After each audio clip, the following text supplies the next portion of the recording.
Hi guys, welcome back. My name is CS Shantanu Mandaria. Once again, welcome you all to the subject that is called as compliance management, audit and due diligence. So जैसे कि आप जानते हैं कि CS executive and CS professional का जो 2022 का new syllabus जिसको अब हम कह रहे हैं वो लॉन्च हो चुका है, वो आ चुका है और उसके मॉड्यूल्स भी अब रोल आउट कर दिए गए हैं।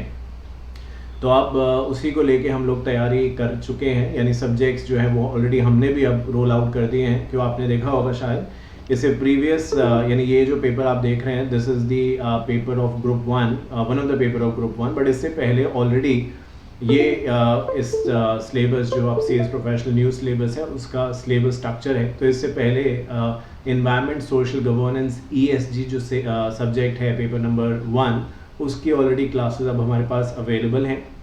यूट्यूब पे उसके डेमोज भी पड़े हैं, आप देख सकते हैं। ड्राफ्टिंग प्लीडिंग एंड अपीयरेंस के डेमो भी वहाँ पे न्यू सिलेबस के अपलोड कर दिए हैं। और अब तीसरा सब्जेक्ट जिसका नाम है compliance management audit and due diligence, इसकी आज से हम शुरुआत कर रहे हैं। इसी तरीके से आगे बढ़ते जाएंगे और एक एक करके जो सब्जेक्ट्स हैं उन सभी को कंप्लीट करेंगे। उम्मीद करता हूँ कि जब आप ये क्लासेस देखनी आज से शुरू कर रहे हैं तो आपको अच्छी तरीके से चीज़ें समझ में आएंगी। एक चीज़ का एश्योरेंस आपको देना चाहता हूँ, क्योंकि ये सबसे पहली क्लास है तो इसका एश्योरेंस आपको देना चाहता हूँ कि जो भी आप हमारी क्लासेस में पढ़ेंगे नोट्स के ज़रिए जो मैं पढ़ाऊँगा वो इतना सफिशेंट होगा कि आपको उसके बाद ICSI के मॉड्यूल्स किसी भी सब्जेक्ट के, not only this subject compliance management audit and due diligence, but किसी भी और सब्जेक्ट के भी नोट आपको मॉड्यूल देखने की ज़रूरत ही नहीं है। हमारे नोट्स मोर देन सफिशेंट है। वो मॉड्यूल्स हो, स्कैनर्स हो, सबको कवर करते हैं। द बेस्ट पार्ट इज़ कि मैं आपको ये भी बताऊंगा कि आपको अपना आंसर प्रेजेंट कैसे करना है, क्योंकि आज से पहले भी आप पढ़ रहे थे पर बहुत बार जितनी मेहनत हमने करी है उसके हिसाब से हमें रिजल्ट्स नहीं मिलते, तो थोड़ा डिसहार्टेंड फील करते हैं, जो कि बड़ा नेचुरल है। तो वो चीज़ें अब ना हो, ये आपको बताऊंगा कि कैसे आपने आंसर्स को लिखना है। बाकी अगर CS प्रोफेशनल का ओल्ड सिलेबस का कोई स्टूडेंट इसे देख रहा है तो बताना चाहता हूँ कि ओल्ड सिलेबस में सारे ही सब्जेक्ट्स हमारे पास अवेलेबल हैं। डिटेल क्लासेस भी अवेलेबल हैं, सभी के फास्ट ट्रैक बैचेस भी अवेलेबल हैं। फास्ट ट्रैक नॉर्मल हिंदी में भी हैं जैसे अभी आपसे बात कर रहा हूँ, और पूरी की पूरी कंप्लीट इंग्लिश में भी हैं, क्योंकि कुछ स्टूडेंट्स को हिंदी नहीं समझ में आती है, शायद वो साउदर्न पार्ट से हैं या इंग्लिश में क्लास देखना चाहते हैं, तो सारे ऑप्शंस हैं। तो ये नया सिलेबस का स्ट्रक्चर है आपके सामने। इलेक्टिव पेपर इसके बाद हम शुरू करेंगे और उसके बाद ग्रुप 2 पे आएंगे, जहाँ पे जो बाकी पेपर्स हैं उनके बारे में बात करते जाएंगे। बट फिलहाल आज के लिए जब मैं आपसे मिला हूँ तो let's focus on that thing, यानी पेपर 1 का या ग्रुप 1 मुझे ऐसा कहना चाहिए, ग्रुप 1 का जो पेपर नंबर 3 है of the CS professional new syllabus, that is compliance management audit and due diligence. अब देखिए इससे पहले वाले सिलेबस में ऐसा ही एक पेपर था, वो ग्रुप 2 में था, बट उसका नाम था SACMDD। मतलब अभी जब आप देख रहे हैं तो टेक्निकली वो अभी भी आने वाले दिनों में एक ही सिलेबस रहेगा, वो ये रहेगा जो आपके सामने है। तो वो था secretarial audit, compliance management and due diligence. अब एक तरीके से आप देखिए कि सेक्रेटेरियल का जो वर्ड है वो यहाँ से हट गया है, ऑडिट उसका रह गया है, कंप्लायंस मैनेजमेंट भी रह गया है और ड्यू डिलिजेंस भी रह गया है। मैंने ESG के पेपर में जब मैं उसको पढ़ा रहा हूँ तो मैं ये रियलाइज कर रहा हूँ, क्योंकि मैंने हर सब्जेक्ट 3 बार पढ़ाया है। हर सब्जेक्ट कैसे, एक बार पूरी डिटेल क्लास पढ़ाई, फिर एक बार हिंदी में फास्ट ट्रैक रिकॉर्ड किए, फिर एक बार पूरे इंग्लिश में रिकॉर्ड किए, तो 3 बार हर सब्जेक्ट पढ़ाया। मतलब 9 पेपर्स अगर मैंने पढ़ाए हैं CS प्रोफेशनल के इससे पहले सिलेबस में, तो 27 बार मैंने उसे पढ़ाया, जो कि आसान नहीं होता। तो आपको ये बता सकता हूँ कि by the looks of it, अभी जैसे जैसे आगे बढ़ेंगे हमें चीज़ें समझ में आएंगी, बट हम ये नहीं कह सकते कि ये सिलेबस ऑल टुगेदर पहले वाले से 100% अपोजिट है। ऐसा नहीं है, क्योंकि देखिए कोई भी ऑल टुगेदर एक ऐसा सब्जेक्ट नहीं है जो कि पहले नहीं था। अब आप ज़रूर कह सकते हैं कि एथिक्स का नाम हमने बदल के ESG रख दिया, बट जो अंदर का कंटेंट है वो ऐसा नहीं कि बहुत अलग है। अलग होगा फॉर श्योर, नया सिलेबस है, सब कुछ नया लॉन्च किया है, तो ये कहना गलत है कि एग्जैक्टली सेम है। बट ये भी हम नहीं कह सकते कि वो ऑल टुगेदर डिफरेंट है और आपको बहुत अलग फील होगा उसको पढ़ने के बाद, ऐसा नहीं है। हाँ, अपडेटेड कंटेंट है, जो सबसे ज़रूरी है कि आप जब ये करके निकलें या इस दौरान ट्रेनिंग इंटरव्यू में जाएं, जॉब्स के लिए अप्लाई करें, तो आपको पता रहेगा। बस मैं यही मानता हूँ, ये सबसे अच्छी बात है सिलेबस की, कि आपको पता रहेगा कि आज क्या चल रहा है। कि बहुत बार पुरानी चीज़ें हम पढ़ते हैं, उसका कोई फ़ायदा नहीं होता टाइम लगाने के बाद भी, तो वो यहाँ पे सिलेबस में आपको नहीं नज़र आएगा। सब कुछ लेटेस्ट है, सब कुछ अपडेटेड है। तो आज जब इस पेपर की बात कर रहे हैं तो जैसे कि आप जानते हैं 3 पार्ट्स में डिवाइडेड है। ये एक कंप्लायंस मैनेजमेंट है, ऑडिट दूसरा है और ड्यू डिलिजेंस तीसरा है। कहने के लिए 3 पार्ट है, बट कंप्लायंस मैनेजमेंट को हमने पार्ट 1 माना है और ऑडिट एंड ड्यू डिलिजेंस को पार्ट 2 माना है। अब यहाँ पे ये भी बता दूं कि कंप्लायंस मैनेजमेंट का जो डिमार्केशन है दैट इज ऑफ 40 मार्क्स, यानी उनका कहना है कि 40 मार्क्स 100 में से यहाँ से होंगे, जबकि 60 मार्क्स जो है वो ऑडिट और ड्यू डिलिजेंस का जो पार्ट है वहाँ से आएंगे। तो ये अब देखेंगे आगे चल के कि कैसे कंटेंट में किस तरीके से डिफ्रेंसिएशन है, but this is how the demarcation looks like. तो अब बढ़ते हैं आगे, और जैसे कि मैंने कहा ये ग्रुप 1 का पेपर नंबर 3 है जिसकी आज से हम शुरुआत करने जा रहे हैं। अभी मैं इसके बारे में आपसे थोड़ी सी जनरल बात करूंगा और फिर अपनी बात को हम आगे बढ़ाएंगे। नोट्स वगैरह इसके जो है वो रेडी हैं, और अगर आप हाल फिलहाल में इसे देख रहे हैं, क्योंकि भाई धीरे धीरे मैं आगे बढ़ रहा हूँ, सिलेबस कंप्लीट कर दूंगा, पूरा सब्जेक्ट कंप्लीट कर दूंगा, तो अगर आप इनिशियल डेज में इसको परचेज करते हैं तो ऑब्वियसली कॉस्ट कम होगी, क्योंकि मैं हर सब्जेक्ट की प्री बुकिंग लॉन्च कर रहा हूँ। यानी आप कोई भी सब्जेक्ट लेते हैं तो आपको प्राइजेस जो होंगे उसके काफ़ी कम रहेंगे एज़ कम्पेयर टू जो प्राइजेस हो जाएंगे जब सिलेबस कंप्लीट या कोर्स में कंप्लीट कर लूँगा, रिकॉर्ड पूरा कर दूँगा। तो चलिए अब बात करनी स्टार्ट करते हैं सबसे पहले पार्ट 1 के बारे में, जो कि मैंने कहा कंप्लायंस मैनेजमेंट है, जबकि audit and due diligence part 2 में आएगा। और ये कुछ नया नहीं है, जो ऐसे CMBD था उसमें भी कुछ ऐसे ही था। और मैं आपको ये बता दूँ कि जो इससे पहला सिलेबस था यानी 2017 का, और उससे पहला जो था 2012 का, क्योंकि हर 5 साल में सिलेबस रिवाइज होता है। तो सेक्रेटरियल ऑडिट एक ऐसा सब्जेक्ट है जो मुझे याद पड़ता है आई थिंक हमेशा से ही रहा है। वो अलग अलग कंटेंट, कभी सेबी की LODR ज़्यादा डाल दिया, कभी बिल्कुल नहीं डाला उसके अंदर। तो आई थिंक ये सब्जेक्ट हमेशा से रहा है, ड्राफ्टिंग हमेशा से रही है, CR हमेशा से रहा है, एथिक्स हमेशा से रहा है। तो ये कुछ ऐसे सब्जेक्ट्स हैं जो हमेशा से थे, चाहे वो सिलेबस कोई भी हो, कितना भी पुराना क्यों ना हो। बाय द वे आपको ये बता दूं कि मैंने अपना नाम से स्टार्ट करा, क्योंकि अब बहुत बच्चे जानते हैं, बट फिर भी नए नए स्टूडेंट्स देखते हैं। तो मेरा नाम शांतनु भंडारी है और I am a qualified company secretary. I qualified in the year 2012। तो जब नया सिलेबस आने ही वाला था 2012 में, उससे पहले मैंने क्वालिफाई कर लिया था, and I did that in first attempt. So apart from teaching, जो आप आज यहाँ पे देख रहे हैं, also work as a senior manager compliance in one of the Australian based company. और उसके अलावा आप ये देख रहे हैं कि मैं पढ़ाता भी हूँ। Apart from CS, I've also done my LLB, LLM। तो अब मैं LLD के बारे में सोचता हूँ, बट अभी उसके बारे में कुछ फाइनल नहीं कर पाया हूँ। ठीक है, तो अब देखिए कंप्लायंस की जब हम बात करते हैं पार्ट 1 के बारे में, तो चीज़ों को और इंटरेस्टिंग बनाने के लिए मेरी पूरी कोशिश है कि नोट्स में मैं आपको अपडेटेड कंटेंट की चीज़ें दूँ। तो देखिए कंप्लायंस के बारे में इतना सब कुछ होता है, इन सब बात होती है, बट एक बिजनेस वर्ल्ड की एक खबर है जो कि काफ़ी लेटेस्ट है, और कहते हैं उसमें 92% ऑफ द NBFC एक ना एक कंप्लायंस, और क्रिटिकल कंप्लायंस मतलब बहुत बहुत बहुत ही ज़रूरी कंप्लायंस था जो उन्होंने मिस किया है।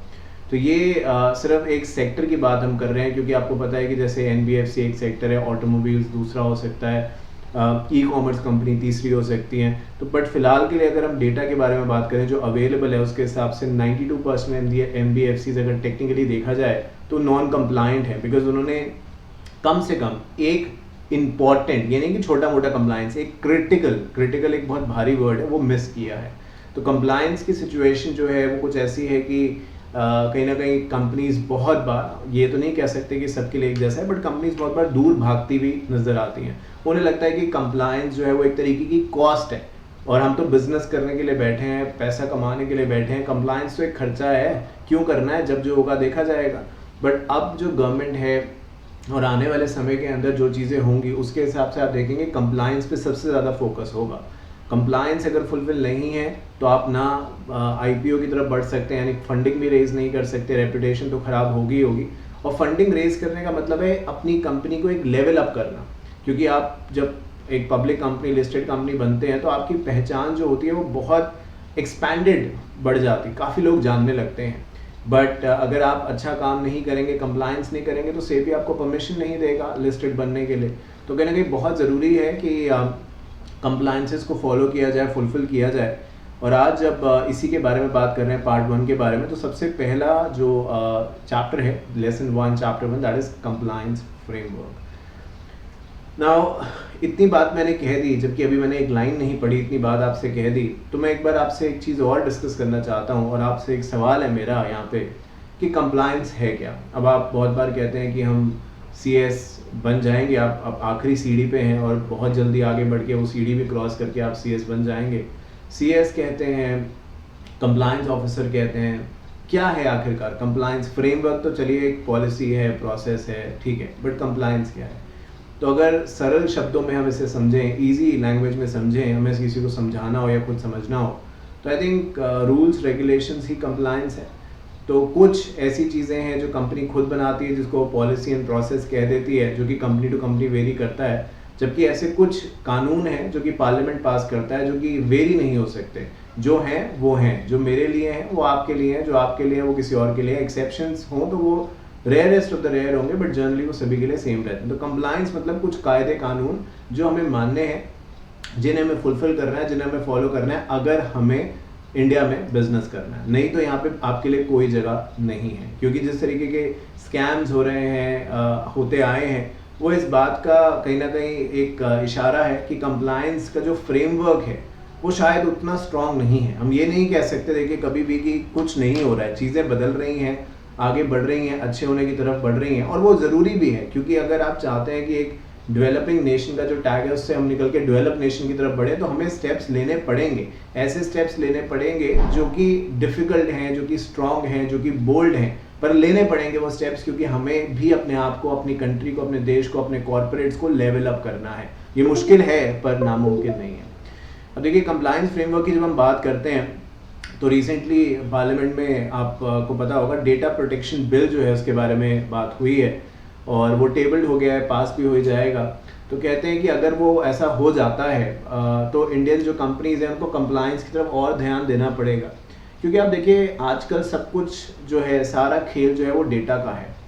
आप कोई भी ऐप पे आते हैं, बाय द वे ऐप से अगर याद आ गया मुझे, हमारा खुद का ऐप है शांतनु तान्या एकेडमी करके, आप गूगल प्ले स्टोर से डाउनलोड से कर सकते हैं। वहाँ पे डेमोज हैं, फ्री इंपॉर्टेंट क्वेश्चंस हैं, उन्हें देख सकते हैं, फास्ट ट्रैक है, उन्हें देख सकते हैं, हिंदी इंग्लिश सब कुछ, बहुत सारा कंटेंट है, तो आप डाउनलोड करके उसे ज़रूर देखें। तो जब भी आप कोई एप्लीकेशन लेके डाउनलोड करते हैं, सिर्फ हमारी नहीं, बहुत जितनी भी आपके फ़ोन में एप्लीकेशन होंगी, आप देखिए जब एप्लीकेशन डाउनलोड होती है तो वो आपसे कुछ परमिशंस मांगती है। आपका नाम, आपका फ़ोन नंबर, फ़ोन पे OTP आता है, आपका लोकेशन का एक्सेस मांगते हैं, डिपेंडिंग अपॉन किस काम का ऐप है, और इन्फॉर्मेशन भी आपसे मांगते हैं। तो सवाल ये है कि ये जो डेटा यूज़र दे रहा है ये कहाँ जाता है, इसका यूज़ कैसे होता है।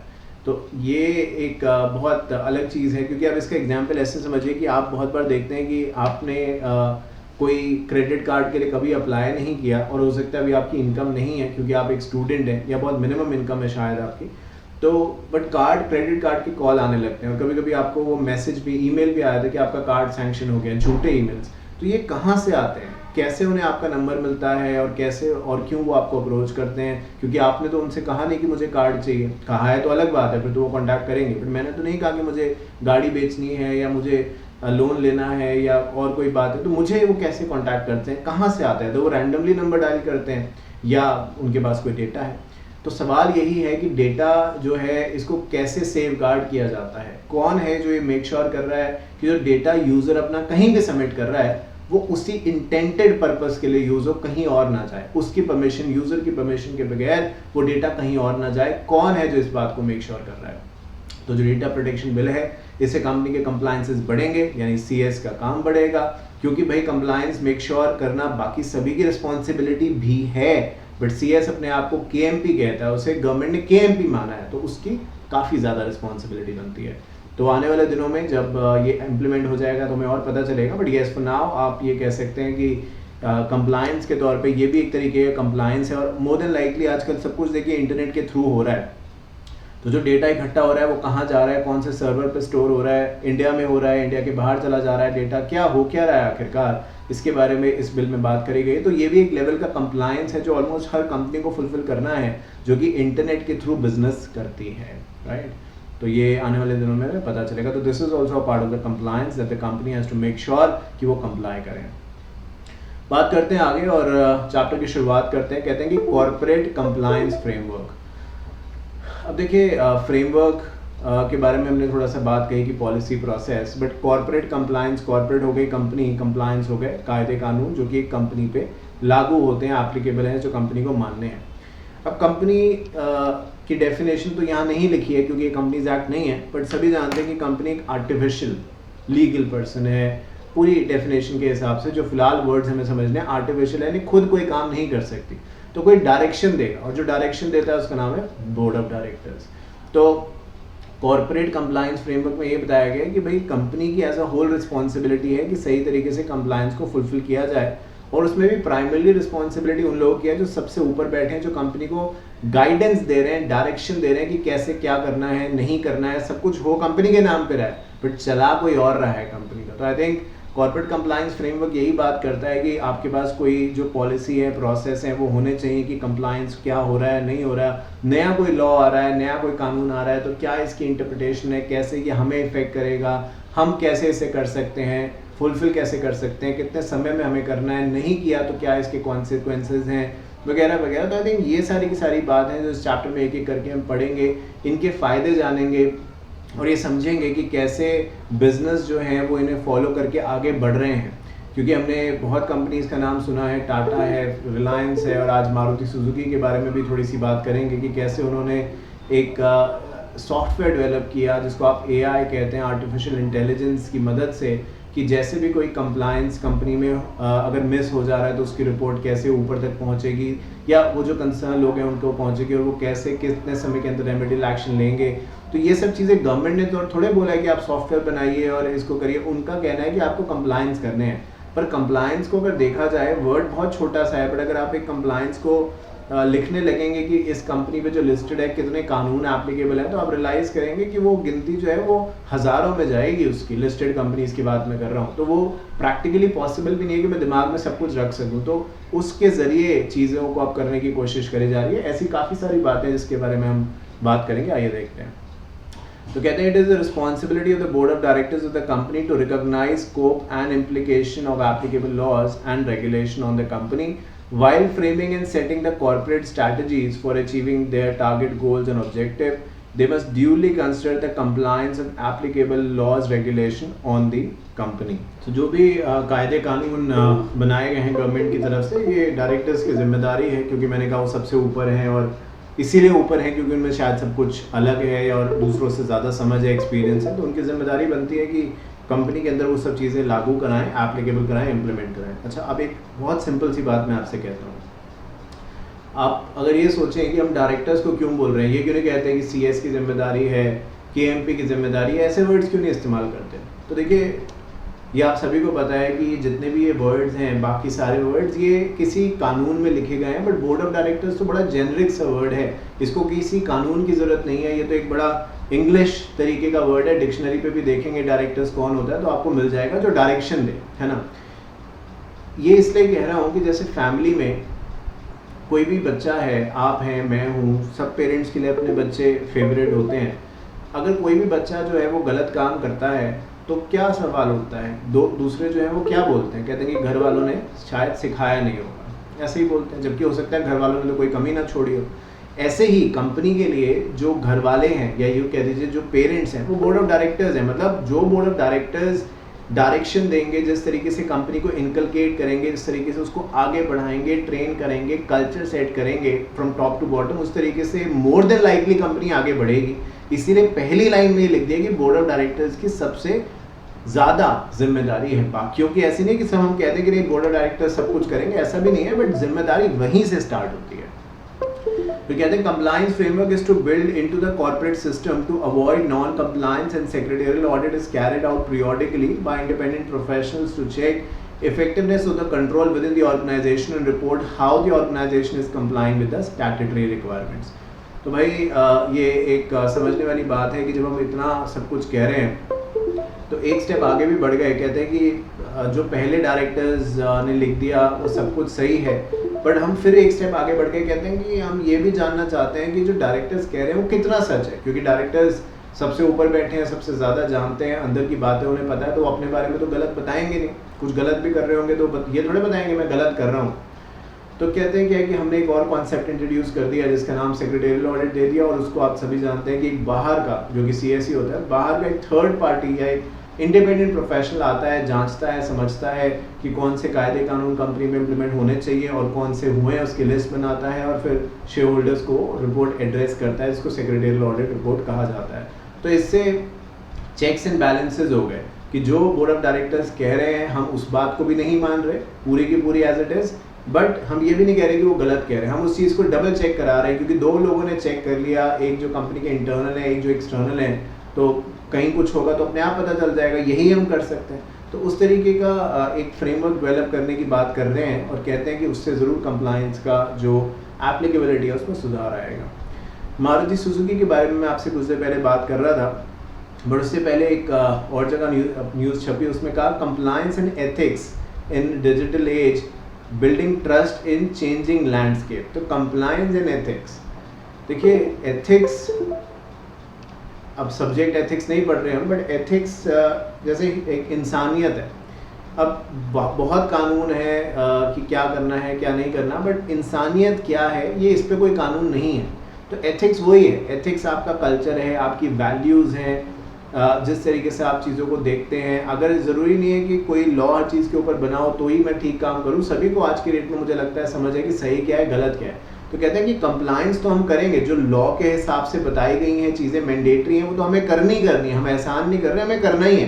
पर एथिक्स वो है, एथिकल क्लाइमेट वो है जहाँ पे एक स्टेप बढ़ के हम कुछ ऐसा करने की कोशिश करते हैं जिससे कि स्टेक होल्डर्स को, हमारी इकोनॉमी को, हमारे देश को, सबको फ़ायदा हो रहा है। तो एथिकल और कंप्लायंस को दोनों को, क्योंकि कंप्लायंस जो मैंडेटरी है वो कर रहे हैं तो ये अच्छी बात है। अब कुछ जो वॉलंटरी था उसको भी आगे बढ़ के करने की कोशिश कर रहे हैं, जो कि एक स्टेप है अपनी कंपनी का कॉर्पोरेट गवर्नेंस फ्रेमवर्क इम्प्रूव करने का। तो कहते हैं अगर ये दोनों चीज़ें आपस में मिल जाएं तो बहुत बहुत सारा लगेगा एक कंपनी को आगे बढ़ने में और वो ज़रूर अच्छी ग्रोथ हासिल कर पाएगी। तो इंश्योर कंप्लायंस, मारुति सुजुकी के बारे में बात करते हैं। With increasing regulatory environment and enforcement the company has established system and controls to continually ensure zero non-compliance with the law. A compliance certificate is submitted to the board on quarterly basis during the reporting period. Over 3,500 applicable compliance were monitored through electronic system and 78 compliance health check were done covering all facility. तो कितने applicable compliance, मैंने आपसे अभी कुछ देर पहले कहा था कि हज़ारों में होंगे। अब आप देखिए एग्जैक्ट नंबर आपके सामने है, और ये तो उनकी ये जो लिखा गया है, ये जो डेटा लिया गया है, ये अपने मन से ना मैं कह रहा हूँ ना ICSI, उनकी एनुअल रिपोर्ट से लिया गया है। करती है ना कंपनी पब्लिश एनुअल रिपोर्ट, तो उनका कहना है कि 3500 कंप्लायंस जो हैं वो हमने एक तरीके से रिपोर्ट किए हैं। कभी सेबी को किया, कभी RBI को किया, कभी किसी और सेक्टर रेगुलेटर को किया। 3500 बार जो है वो कंप्लायंस हमने तैयार करे हैं और उसको सबमिट किया है। और इस दौरान उनका ये कहना है कि हमने, क्योंकि 3500 मतलब 3500 बहुत बड़ी बात है, मैं कहता हूँ 35, 350 भी बहुत, इतने कंप्लायंस याद रख पाना एक इंसान के लिए पॉसिबल नहीं है, हमारी लिमिटेड कैपेसिटी है। तो इसके लिए उन्होंने कोई चीज़ रह ना जाए, अलग अलग चेकअप भी किए कि भाई हाँ सारे कंप्लायंस हो रहे हैं, सारे कंप्लायंस हो रहे हैं, ये भी देख रहे हैं, वो भी देख रहे हैं, वो भी देख रहे हैं, ये भी देख रहे हैं, सॉफ्टवेयर के थ्रू भी देखा जा रहा है, कुछ मिस ना हो जाए किसी से भी। तो इसके लिए भी सब्सटैंशियल चेक किए गए, तब वो इस नतीजे में पहुँच पाए कि वो सारे कंप्लायंसेस को सही से फॉलो कर रहे हैं। फिर बढ़ते हैं आगे, कहते हैं कि in the financial year 2020-2021 the compliance month was organized virtually on the theme being compliant is a new normal. The event comprised panel discussion, training program, external speakers covering topics such as increase relevance of privacy. कुछ देर पहले data protection जो bill है वो privacy का ही एक synonym है, हम उसी को ला रहे हैं कि privacy मेंटेन करी जा सके। अब देखिए एप्पल के फ़ोन्स, ठीक है, आजकल कॉमन हो गया है, मतलब बहुत लोग यूज़ करने लगे हैं, बट एप्पल के फ़ोन के अंदर जो बाकी चीज़ें हैं होंगी, बट एप्पल अपने फ़ोन को आप देखिए बहुत बार इस नाम से प्रमोट करता है कि प्रिवेसी। वो आप खुद भी यूज़ करते हैं या आपको पता होगा टीवी पे भी ऐड जब आता है तो वो यही दिखाते हैं, जैसे कि एंड्रॉयड पे आप यूज़ करते हैं कि ये परमिशन चाहिए, वो परमिशन चाहिए, बहुत बार आपको पता नहीं है तब भी परमिशन ऐप ने आपकी मर्ज़ी के बगैर ले ली, आपके कॉन्टैक्ट्स देखने लग गया वगैरह वगैरह, फिर फोटोज़ वीडियोज़। तो वो ऐसा नहीं कर रहा, वो हर ऐप जो है वो क्या कर रहा है क्या नहीं कर रहा है वो आपसे पूछेगा। तो that is privacy, that is data control. तो यहाँ पे यही कहा जा रहा है कि डेटा कंट्रोल कैसे किया जाए, साइबर सिक्योरिटी को और कैसे बढ़ाया जाए, जो चैलेंजेस आ रहे हैं स्पेशली आफ्टर पैंडमिक, कोविड के बाद, उन्हें कैसे हैंडल करना है, इन सभी के बारे में बात जो थी इस मारुति सुजुकी के समिट में करी गई, जहाँ पे उनका कहना था कि और कोई हमारे पास रास्ता नहीं है, जो नया तरीका है आगे बढ़ने का, नया तरीका है कंपनी को आगे बढ़ाने का, वो यही है कि आप कंप्लायंस को फॉलो करिए। क्योंकि धीरे धीरे देखिए एक दिन में कभी भी कुछ नहीं होता मेरे हिसाब से। आप मेहनत एक दिन करें मैं एक दिन क्लास रिकॉर्ड करूँ, आपने क्लास मुझसे खरीद ली, मैंने यूट्यूब पे डाली, क्लास अच्छी लगी, आपने खरीद ली, मैं अगले दिन रिकॉर्डिंग बंद कर दी, तो मैं ऐसा करके क्या हासिल करूँगा? शायद वो सब्जेक्ट मैंने बेच दिया, बट आगे मैं क्या कोई क्लासेस बेच पाऊँगा? नहीं। तो ये एक कॉन्टिन्यूस प्रोसेस है। अगर मुझे चाहिए कि मुझे आगे बढ़ना है, अच्छी चीज़ प्रोवाइड करनी है, तो मुझे उसके लिए मेहनत करनी पड़ेगी, और मेहनत कभी भी वन टाइम नहीं हो सकती, एक बार कर दी फिर आराम से बैठे हैं। CS बनते हुए भी मेहनत आप कर रहे हैं, CS बनने के बाद भी आप मेहनत करेंगे, तो ही इसका मैक्सिमम यूज़ आप ले पाएंगे। कोई चीज़ यहाँ पे भी है कि कंप्लायंस कोई वन टाइम प्रोसेस नहीं है, over the period of time हमें करना है। तो कहता है as a first the company board members participated in the event along with senior leadership share their valuable thoughts on managing the enterprise risk and compliance. तो ये Maruti Suzuki के event में सारी बातें करी गई। बात करते हैं एक और कंसेप्ट के बारे में जिसका नाम है GRC, यानी गवर्नेंस भी है, रिस्क मैनेजमेंट भी है, कंप्लायंस भी है। देखिए क्योंकि GRC है तो सबसे पहले गवर्नेंस आ रहा है, फिर रिस्क, फिर कंप्लायंस। कंप्लायंस के बारे में तो ऊपर भी हम थोड़ी सी बात कर चुके हैं, बट ये 21st सेंचुरी की सबसे ज़रूरी चीज़ों में से एक है, गवर्नेंस, रिस्क मैनेजमेंट, कंप्लायंस। मतलब I think one leads to the other. आप कैसे गवर्नेंस के बारे में कहेंगे या समझाएंगे? गवर्नेंस का मतलब यही है कि जो कायदे हैं, कानून है, पॉलिसी है, प्रोसेस है, उसको सही तरीके से पॉलिसी बनाने से कुछ नहीं होगा, उसको इम्प्लीमेंट करना है, उसे एग्जीक्यूट करना है। अब जब हम ये सब करें तो हम ध्यान रखना है कि सब कंपनीज का एक रिस्क एपेटाइट है, उस रिस्क के हिसाब से हमें चीज़ों को मैनेज करना है। हम में से लाइक नेचुरल ह्यूमन बीइंग में से हम में से कुछ लोग ऐसे होंगे जिनकी रिस्क की कैपेसिटी कम है, कुछ की मिडिल है, ओके है, ना बहुत ज़्यादा ना बहुत कम, जबकि कुछ की बहुत ज़्यादा है। और ये सिर्फ हम में नहीं है, कि दुनिया के हर इंसान में दो इंसान शायद ही एक जैसे हों, क्योंकि सभी का कुछ ना कुछ अलग होता है, तभी हम एक दूसरे से बहुत अलग है। रेयरेस्ट टू द रेयर आप पाएंगे कि आपकी 100 की 100 जब कोई शादी करता है तो कहते हैं 36 गुण मिलाते हैं। रेयर होता है कि 36 के 36 मिल जाए, जितनी मुझे समझ है। मैं ये तो नहीं कहता कि नहीं हो सकता, ऐसा तो नहीं है, बट रेयर है, क्योंकि हम अलग हैं एक दूसरे से। तो जब अलग हैं तो सोचने का नज़रिया भी अलग है। तो कहते हैं कि GRC is relatively new corporate management system that integrate these three crucial function into process of every department within the organization। तो हर कंपनी को इसकी ज़रूरत है, वो बोले ना बोले पर GRC को वो फॉलो करते हैं। कोई कंपनी नहीं चाहती कि उसका नाम बदनाम हो, कोई कंपनी नहीं चाहती कि वो इतना ज़्यादा रिस्क ले ले कि वो लॉस मेकिंग एंटिटी बन जाए, उसके बिकने की नौबत आ जाए, वो इंसॉल्वेंसी में चली जाए। नहीं, कोई नहीं चाहता। देखिए क्या लिखा है, मनी कंट्रोल की रिपोर्ट है, पॉडकास्ट है, रादर पॉडकास्ट आप सुनते हैं नहीं पता नहीं, बट जो आपका फेवरेट सब्जेक्ट है, ज़रूरी सब्जेक्ट मतलब जो भी टॉपिक आपको लगे, ज़रूरी नहीं पढ़ाई से रिलेटेड, ट्रैवल का पॉडकास्ट अगर अच्छा लगता है, घूमना फिरने का बहुत शौक है, नई चीज़ों का, नई डिशेस का बहुत शौक है, तो आप उसके पॉडकास्ट सुनिए। तो मतलब सुनिए, कहने का मतलब है कि सुनिए, क्योंकि होगा क्या कि जब आप सुनेंगे तो आपको बहुत नए नए आइडियाज़ मिलेंगे। और ये ज़रूरी नहीं है कि इसका ही पॉडकास्ट आप सुने कि पढ़ाई से रिलेटेड सुनना है, इकोनॉमिक्स से रिलेटेड बिजनेस, नहीं, जो आपका मन करे, बट सुनिए। क्योंकि जितना आप अपने आप को आइसोलेटेड रखेंगे उतना आप कम जानते हैं। भले अपनी नज़रों में मैं कहूँ कि भाई मैं सब जानता हूँ, मुझे बहुत पता है, क्या कोई मेरे आगे कुछ बता पाएगा, मैं तो इतना पढ़ा लिखा हूँ, बट जब आप लोगों से मिलेंगे आप रियलाइज़ करेंगे कि कुछ उनमें से ऐसे भी होंगे जो आपसे भी ज़्यादा जानते होंगे और बहुत अच्छा जानते होंगे, जो आपको लगेगा कि हाँ मुझे भी जानना चाहिए। तो आई थिंक अगर आप सुनेंगे तो आपको अच्छा लगेगा। तो एक ही रास्ता है प्रॉफिट कमाने का, वो है गुड गवर्नेंस। क्योंकि देखिए पहले कंपनीज एक्ट जो 1956 था ना, आपने नहीं पढ़ा होगा, शायद 2013 ही आपने पढ़ा है, बट हम लोगों ने 1956 भी पढ़ा है। 2012 में मैंने जब CS क्वालिफाई कर लिया तो 2013 का एक्ट तो आया नहीं था ना उस समय, तो कहाँ से पढ़ लेता। तो वो एक्ट जो था उसमें पेनल्टी, इसलिए बता रहा हूँ ये कि उसमें पेनल्टी बहुत कम थी, 100 रुपये, 500 रुपये, 1000 रुपये, बट आजकल तो पेनल्टी बहुत ज़्यादा है, 5-5 हज़ार, 10-10 हज़ार पर डे का, इतना। तो अब पेनल्टीज़ देना भी आसान काम नहीं रह गया। चलिए आपके पास पैसा बहुत है, पेनल्टी की कोई चिंता नहीं, मान लिया। दूसरा पॉइंट क्या है कि पहले के मुकाबले और अब के मुकाबले मीडिया बहुत स्ट्रॉन्ग हो गया है। अब इसको लेके थॉट्स अलग अलग है, हो सकते हैं कि मीडिया आजकल ऐसा हो गया है, वैसा हो गया है, एक ही चीज़ को दिखाता है, एक ही बात बताता है, दूसरी साइड नहीं दिखाता। वो हमेशा से रही हैं चीज़ें, वो और हमेशा रहेंगी। दुनिया के किसी भी कोने में चले जाइए, आप नहीं पाएंगे कि आपको लोग मिल जाएं, सब लोग खुश हो जाएं कि हाँ ये वाला मीडिया बहुत अच्छा है, सब दिखाता है। ऐसा नहीं कहीं होता पूरी दुनिया में। ये बात इसलिए कह रहा हूँ कि पहले कुछ चीज़ें होती थी तो वो आ नहीं पाती थी सामने, इतना एडवांसमेंट नहीं था, इंटरनेट नहीं था, यूट्यूब नहीं था, लोग नहीं थे, बहुत सारी चीज़ें। बट अब क्या है कि कुछ भी कहीं कुछ हुआ, किसी कंपनी ने कुछ भी कुछ नॉन कंप्लायंस के वारदात हुए, कुछ भी हो, पहली बात तो आपको सेबी को रिपोर्ट करना है। जब सेबी को रिपोर्ट करेंगे तो सेबी उसे वेबसाइट पे डाल देगा, मीडिया हाउसेज में बात आ जाएगी, अगले दिन पेपर में छप जाएगा। तो जो बनी बनाई रेपुटेशन सालों साल की है उस पर बहुत इफेक्ट होगा, उस पर डेंट पड़ेगा। तो अब वो रास्ता जो है वो बहुत महंगा है, उससे बेटर आप यही, अगर आप यही मानते हैं ना कि कंप्लायंस एक खर्चा है, मैं कहूँगा फिर भी ये खर्चा कंप्लायंस जो कराता है वो कम कराता है। अगर नॉन कंप्लायंस की तरफ आप जाएंगे, किस किस का मुंह बंद करेंगे? पैसा देना पड़ेगा, कोई ऐसे मानेगा नहीं, कोई आपकी बात, कोई न्यूज़ क्यों दबाएगा? आप पैसा देंगे तो ही होगा ना, पैसा देंगे और फिर पैसा देना पड़ेगा बहुत ज़्यादा, एहसान और ले लेंगे। तो बेहतर है कि कंप्लायंस को करें और एक अच्छी रेपुटेशन बनाएं। गलत काम, गलत रास्ते की तरफ एक बार आप चले गए, धंसते जाएंगे अंदर, पता नहीं चलेगा कंपनी ख़त्म कब हो जाएगी और कितनी कंपनी ख़त्म हुई है इस चक्कर में।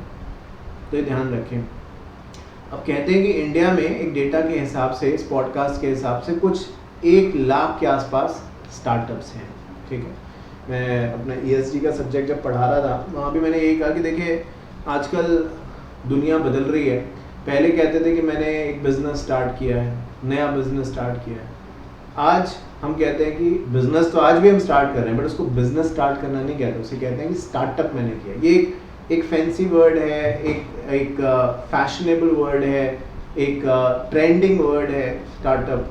तो आई थिंक इंडिया में इतने स्टार्टअप जो हैं बताया गया है कि वो हैं, पर मैक्सिमम के अंदर वो इशू फेस कर रहे हैं, कोई प्रोसेस का, कोई अकाउंटिंग का, कोई गवर्नेंस का, और भी तमाम तरीके के जो है वो इशू फेस कर रहे हैं, जिसकी वजह से कॉर्पोरेट गवर्नेंस का जो उनका स्ट्रक्चर है वो दिन ब दिन वीक होता जा रहा है। तो बहुत ज़रूरी है कि सही गाइडेंस प्रोवाइड करी जाए, कानून उस हद के, उस लेवल के बनाया जाए। और मैं ये बहुत बार कहता हूँ, देखिए एक तरफा होके करना कोई भी चीज़ गलत है। अगर ये कंपनी की जिम्मेदारी है, और ये सिर्फ इंडिया के लिए नहीं कह रहा या इंडियन गवर्नमेंट के लिए नहीं कह रहा, एक जनरल बात कर रहा हूँ मैं, अगर ये गवर्नमेंट एक्सपेक्ट करती है कि कंपनी को कंप्लायंस फुलफिल करने चाहिए और वो करें, तो ये गवर्नमेंट की जिम्मेदारी भी बनती है कि कंप्लायंस उतने ही रखे जाएं जितने ज़रूरी हैं। एक्स्ट्राऑर्डिनरी पेपर वर्क करवाना, भरवाना, भेजना, उसे कोई चेक करने वाला अगर नहीं है वहाँ पे, तो उसका कोई फ़ायदा नहीं है। तो बहुत ज़रूरी है कि जब बैलेंस बन रहा है तो दोनों तरफा बैलेंस बने। आप ये कहें कि नहीं कंप्लायंस कर रहे हैं, बट बिना सोचे समझे कानून अगर बन रहे हैं किसी भी देश के अंदर, तो वो अच्छी बात तो नहीं है। तो ये चीज़ जो है वो यहाँ पे समझने की ज़रूरत है। अब स्टार्टअप कोई स्टार्ट करता है, पैसा होता नहीं है या कम होता है, आप स्टार्टअप का नाम इसीलिए उसको देते हैं, नया बिजनेस है। अब उस पर अगर आप 100 तरीके के कंप्लायंसेस थोप देंगे कि तुम्हें ये भी करना है, वो भी करना है, ये भी रिपोर्ट बनाओ, वो बनाओ, ये बनाओ, वो बिजनेस करेगा या कंप्लायंस को फुलफिल करेगा? तो कंप्लायंस ज़रूरी हैं, बट उतने ही जितने उस नीड के फुलफिल करते हैं, उसको जस्टिफाई करते हैं। तो 3 तरीके से इसको डिवाइड कर सकते हैं GRC अप्रोच को। सबसे पहली है गवर्नेंस। तो कहते हैं कि governance is the combination of process established and executed by directors that are reflected in the organisation structure and how it is managed led towards achieving goal. Governance describe the overall management approach through which senior executive directs and control the entire organization using a combination of management, information and hierarchical control structure. देखिए क्या लिखा है, starting में हमने पहला word याद करेंगे, लिखा था द बोर्ड ऑफ डायरेक्टर्स। पहला शब्द था इस पूरे चैप्टर का, इस पूरे सिलेबस का, इस पूरे कंटेंट का। और वही चीज़ यहाँ पे भी है कि सीनियर एग्जीक्यूटिव की, बोर्ड की जिम्मेदारी बनती है कि कल्चर सेट करें, बताएं किस तरफ से हमें आगे बढ़ना है। अब देखिए आर्मी है, एक थोड़ा सा चेंज करने के लिए एग्जांपल ले रहा हूँ, उसमें अलग अलग तरीके के रैंक्स के लोग होते हैं। विद ऑल ड्यू रिस्पेक्ट, हमारे देश के लिए हम तभी सो पाते हैं चैन की नींद रात को, क्योंकि हमें पता है कि हम सुरक्षित हैं। वो लोग दिन, दोपहर, शाम, रात, ठंड, गर्म, कितनी एक्सट्रीम कंडीशंस पे भी अपनी जिम्मेदारी निभा रहे हैं, अपने देश के लिए कर रहे हैं। तो हमारी भी जिम्मेदारी बनती है कि हम उनकी रिस्पेक्ट करें। अब जब मैं ये कह रहा हूँ तो एग्जाम्पल मैं ये देना चाहता हूँ कि जब कोई एक पुलिस का है, आर्मी का है, कोई भी और है, तो आप देखिए कि जो पुलिस में एक हवलदार है, उनकी भी इज्जत है, रिस्पेक्ट है, बट जब उनका सीनियर कह रहा है कि आप तुम्हें यहाँ खड़े होना है, यहाँ जाना है, ऐसे करना है, तो उसको फॉलो करते हैं, क्योंकि उस पर विश्वास है, ये हमारा सीनियर है तो जो हमें बता रहा है हमें वो करना है, क्योंकि शायद उसी में सबकी भलाई है। मैं एग्री करता हूँ, नहीं करता, कोई फर्क नहीं पड़ता, मैं उस टीम का पार्ट हूँ, तो मुझे वो करना होगा जो मुझे डायरेक्शन दिया जा रहा है। और अगर डायरेक्शन ठीक है तो फिर इसमें फ़ायदा ना ही सिर्फ मेरा है, ना ही उनका है जो इस डायरेक्शन को दे रहे हैं, बट हम सबका ओवरऑल फ़ायदा है। तो यही चीज़ गवर्नेंस कहता है कि डायरेक्टर्स की जिम्मेदारी है सही तरीके से कंपनी को वो आगे बढ़ाएं और कहीं ना कहीं एक कल्चर सेट करें जहाँ पे चीज़ों को मैनेज किया जा सके, कभी पावर से, कभी प्यार से, कभी गुस्से से। अब ये लिखा नहीं है बट ऐसा ही होता है ज़िंदगी में। अगर आप कहें कि मैं सारे काम प्यार से मनवा लूँगा सबसे, नहीं होगा। आप ये कहें मैं गुस्सा करके लड़के सबसे सारे काम कर लूँगा, नहीं होगा। तो एक बार आपको स्टेप आगे लेना पड़ता है, फिर 2 स्टेप पीछे भी लेने पड़ते हैं, फिर 4 आगे लेते हैं। तो यही है एंटरप्राइज रिस्क मैनेजमेंट। अब रिस्क की देखिए बात जितनी करें उतनी कम है। रिस्क कौन सी ऐसी चीज़ है जिसमें रिस्क नहीं है? और रिस्क के बगैर इस दुनिया में, इस जीवन में है ही क्या? आप देखिए रिस्क ना हो तो कुछ नहीं है, फिर क्या ही है? तो मैं व्हाट्सएप पे बहुत सारी स्टेटस लगाता रहता हूँ। कुछ कोटेशंस मेरी खुद की होती हैं, तो कुछ जो मुझे अच्छी लगती हैं वो लगा देता हूँ। तो सुनाऊँगा आपको कभी, अभी तो नहीं, सुनाऊँगा आपको। तो रिस्क मैनेजमेंट देखिए ऐसा है कि हर कंपनी को रिस्क तो लेना है, वो एक्सेप्ट करें ना करें, रिस्क तो उन्हें लेना पड़ेगा। इम्पॉर्टेंट ये है कितना, अब वो हमें देखना है। जितना रिस्क हम केपेबल हैं लेने के लिए, उतना हमारी टॉलरेंस लिमिट क्या है, कौन सी ऐसी रिस्क की लिमिट है जिसके बाद हमें लगेगा नहीं बस अब बहुत हो गया, अब बहुत हो गया। देखिए आप जैसे एग्ज़ाम में पढ़ते हैं, अब कोई कहता है मैं 8 घंटे पढ़ता हूँ, कोई 6 कहता है, कोई 3 कहता है, कोई 2 कहता है, कोई 1 घंटा कहता है, कोई 10 कहता है, मतलब कुछ भी। तो सबका एक लेवल है, सब एक जैसे नहीं कर रहे कि ठीक है हम सब प्रोफेशनल में, हम सब पहली बार ही पेपर दे रहे हैं, हम सब एक ही ग्रुप दे रहे हैं तो सब 8 घंटे पढ़ेंगे, सब 5 घंटे पढ़ेंगे, नहीं होता ऐसे। कोई 1 घंटे में बड़ा प्रोडक्टिव हो जाता है, कोई 5 में भी नहीं हो पाता। तो रिस्क सबका अपना अपना रहता है, हर का अपना अपना लेवल है, उसके हिसाब से हमें ये करना है। Risk management is predicting and managing risk that could hinder the organisation from reliably achieving its objective under uncertainty. Risk management is a set of process through which management identify, analyze and where necessary respond appropriately to risks that might adversely affect realization of organization business objective. तो एक risk जो है वो एक calculative हमें लेना तो पड़ेगा ही पड़ेगा, आप एग्री करें ना करें उसके बगैर ऑर्गेनाइजेशन बढ़ नहीं सकता।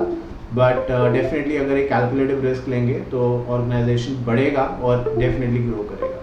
तीसरा जो पार्ट है इस GRC के अंदर वो है कंप्लायंस का या कॉर्पोरेट मैनेजमेंट का, जिसके बारे में हम काफ़ी बार बात ऑलरेडी कर चुके हैं। मैंने कुछ दिन पहले कहा कुछ ऐसे कंप्लायंसेस हैं जो कायदे कानून है जो सभी को मानने हैं, जबकि कुछ एथिकल चीज़ें हैं जो वॉलंटरी हैं, जो कंपनी अपनी पॉलिसी प्रोसेस से एप्लीकेबल कराती है। तो कहते हैं compliance refers to adhering with mandatory boundaries and voluntary boundaries. Mandatory वो है जो सबको मानना है, पार्लियामेंट ने बनाया है, क्योंकि वॉलंटरी वो है अब मेरी कंपनी की लीव पॉलिसी अलग हो सकती है, दूसरे की अलग हो सकती है, तीसरे की अलग हो सकती है, चौथे की अलग हो सकती है, क्योंकि ये हमारा हक है कि भाई हम कितनी साल में एनुअल लीव देते हैं। ज़रूर गवर्नमेंट का हो सकता है बट उन्होंने बता दिया कि आप इतनी मिनिमम दीजिए, मैक्सिमम कितनी करनी है इसके बारे में कुछ नहीं लिखा, तो वो पॉलिसी है। टाइम क्या रहेगा ऑफिस का, कोई अगर गलत काम करेगा, अच्छा काम नहीं डिलीवर करेगा, कैसे डिसिप्लिनरी एक्शन होगा, तो ये तो पॉलिसी एंड प्रोसेस का पार्ट है ना, जो हर कंपनी के अलग हो सकता है। Compliance means conforming to the stated requirement at an organization level. It is achieved through management process which identify the applicable requirement, access to the state of compliance, access to the risk and potential cost of non-compliance against the projected expense of achieving compliance. ये गलत फहमी एक मैं दूर कर दूँ, बहुत पुरानी लाइन मैंने पढ़ी थी कभी, तो वही आपके सामने आज बोलता हूँ। कहते थे कि if you think compliance, समझ गए होगे शायद आप, If you think compliance is important, try non-compliance. लगता है कि CS को क्या रखना, वो करता क्या है, क्या ज़रूरत है, तो ठीक है एक काम करिए, कोई डॉक्यूमेंट फाइल मत करिए, MCA पे मत करिए। अगर आपकी कंपनी लिस्टेड है तो चलिए और बहुत बड़ी बात हो जाएगी। छोटी भी कंपनी है तो एनुअल अकाउंट्स वगैरह क्या फाइल करना, छोड़ो ना, क्या होने वाला है, कुछ नहीं होने वाला। जब वहाँ से नोटिस आने शुरू होंगे ना ROC से, MCA से, तब समझ में आ जाएगा। तो इसीलिए कहते हैं if you think compliance is important तो नॉन कंप्लायंस कर लो, क्योंकि नॉन कंप्लायंस में फ़ायदा तो कोई नज़र नहीं आ रहा, नुकसान बहुत सारे हैं। पहला, नॉन कंप्लायंस आप कर तो लोगे बट कंप्लायंस आपको करना फिर भी पड़ेगा। भाई पेनल्टी दोगे, करोगे तो बैलेंस शीट नहीं सबमिट करी तो क्या होगा, ऐसे थोड़े बोलेंगे चलो नहीं करी छोड़ो यार अगले साल कर देना, ऐसा होगा क्या? नहीं, अगले साल की करने जाओगे तो कहेगा पहले वाली तो पहले करो, और पहले वाली आप करोगे तो लेट फीस के साथ करोगे कि नहीं करोगे? वो भी कोई साइन करेगा तब होगा। आप डायरेक्टर के साइन से, बड़ी कंपनी है, लिस्टेड कंपनी है तो चलेगी नहीं बात, चाहिए आपको सिग्नेचर्स, ऑडिट करवानी ज़रूरी है। तो ये सब चीज़ें हैं। तो कहते हैं कि जब आप कंप्लायंस के बारे में बात करें तो देख लें एक बार कि जो कंप्लायंस का खर्चा है वर्सेस अगर आप कंप्लायंस नहीं करते तो जो दिक्कतें आप पे आएंगी दोनों में ज़्यादा क्या है। और ये दिक्कतें पैसों के मामले में बात कर रहे हो, रेपुटेशन की तो देखिए कभी भी आप अंदाज़ा नहीं लगा सकते। गुडविल किसे कहते हैं? गुडविल का कैलकुलेशन का तौर तरीका हो सकता है, बट एक इमेज है, इमेज अगर ख़राब हो गई तो उसको बनने में बहुत समय लगेगा। और ये आपके हाथ में था, क्योंकि आपने अच्छी इमेज भी आपने ही तो बनाई, अपने आप थोड़े बन गई, खराब भी आप उसे कर रहे हो। फिर आप जानते हैं कि आपने एक बार खराब कर दिया तो दोबारा से अच्छी इमेज करने में कितना समय लगेगा। तो बेहतर है भाई कंप्लायंस कर लो, इससे सरल रास्ता नहीं है बिजनेस को आगे बढ़ाने का। तो ये यहाँ पे कहा गया। अच्छा, मैं आपको कुछ और डेटा दिखाता हूँ, क्योंकि मुझे क्या लगता है कि जब हम पढ़े ना तो इंटरेस्टिंग तरीके से पढ़े। सिर्फ पढ़ने का कोई, मुझे थोड़ा पिक्चर्स भी अच्छी लगती हैं, बुक्स में नोट्स में हो, थोड़ा डेटा भी हो, जिससे कि पता चले कि क्या हो रहा है। तो ये 2022 फाइनेंशियल ईयर का एंड का डेटा है। अब कहते हैं कि वॉयलेशन, नॉन एग्जीक्यूटिव डायरेक्टर और इंडिपेंडेंट डायरेक्टर का वॉयलेशन कितना था। तो आप देख लीजिए कि number of companies in violation of NEDN ID norms. तो आप देख रहे हैं कि जो वॉयलेशन था वो 2022 की अगर हम बात करें तो वो बहुत कम रह गया। इंडिपेंडेंट डायरेक्टर का तो फिर भी रहा वॉयलेशन, बाकी नॉन एग्जीक्यूटिव डायरेक्टर का तो वॉयलेशन रहा ही नहीं। बट उससे पहले के सालों में वॉयलेशन काफ़ी ज़्यादा देखने को मिला। मार्च 31 2021 में सबसे ज़्यादा वॉयलेशन इंडिपेंडेंट डायरेक्टर्स के तौर पे हमें देखने को मिला। बट द बेस्ट पार्ट है कि चीज़ें इंप्रूव हो गई। तो ये डेटा ही तो है जो लोग क्यों कर रहे हैं इंप्रूव। इसको 17 की जगह नॉन कंप्लायंस को 20, 25, 30 कुछ कर सकते थे, एक पे क्यों ले आए? कम हुआ ना, लोग जानकार हो गए, पता है नहीं करेंगे तो अभी नोटिस आता होगा, फिर किस किस को सफाई देंगे, फिर जाना पड़ेगा कोर्ट कचहरी इसके उसके पास। तो बेहतर है ना कर लो, यही कहा गया है।